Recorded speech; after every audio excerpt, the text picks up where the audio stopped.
So we just finished up our series on Love Thy Neighbor this past Sunday. So 4 weeks we've had unpacking this topic. I want to summarize it in 3 different sayings. I want to say number 1, know your neighbor.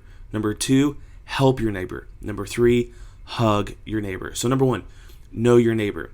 I like to say this. Let's summarize know your neighbor in just one saying.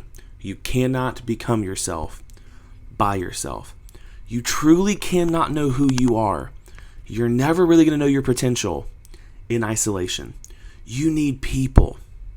You are built not off your own hands, not off your own thoughts, not off your own perspectives.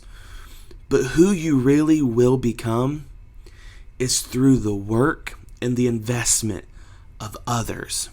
So, how do we build community? It's through unity.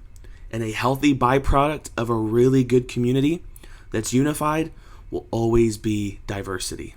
We think, hey, I don't have to go to church to be a Christian. I don't need community. Y'all, I'm going to be very, very honest with you. That's dumb. That's stupid. Like, yeah, you can go be, isolated Christian at home and think that you don't need community. But God created Adam in the garden. And he said it's not good for man to be alone. So he had to create Eve. Adam's relationship with God was not enough for Adam. Adam needed more. He needed community. Your relationship in your isolation alone with God is not enough. You need community. Number 2, help your neighbor. I was taught this growing up, and I believe this saying is so important and it's so accurate for anyone who's in desperate need. See a need, fill a need. If you have the means to be able to stop and love somebody, that's your neighbor. So who do I classify as my neighbor? Anyone and everyone that you have the opportunity to stop and meet a need and love on them, that is your neighbor.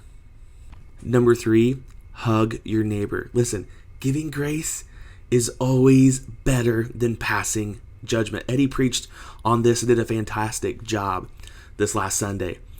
To imitate Jesus, y'all, that's what we want to be. Like, hey, be like Jesus. Do you see Jesus? How can we follow in his footsteps? To imitate Jesus means that we have to love like Jesus. I grew up in a church where we had this amazing elderly lady named Sister White, and we loved Sister White hugs. Why? Because she gave you a hug that was full of passion, full of grace, and she meant it with full sincerity. She loved like Jesus. So if we want to imitate Jesus, we got to love like Jesus. And if we want to love like Jesus, then we best be willing to embrace people with arms wide open and full of compassion, just like Sister White. Hey, we got to be the hands and feet of Jesus, right? It's hard to be the hands and feet of Jesus when we constantly have our hands covering our eyes and we want to be blind to every single person who is hurting and in need walking beside us. It's the story of the Good Samaritan, right? Are you even looking for the people that need you to love them?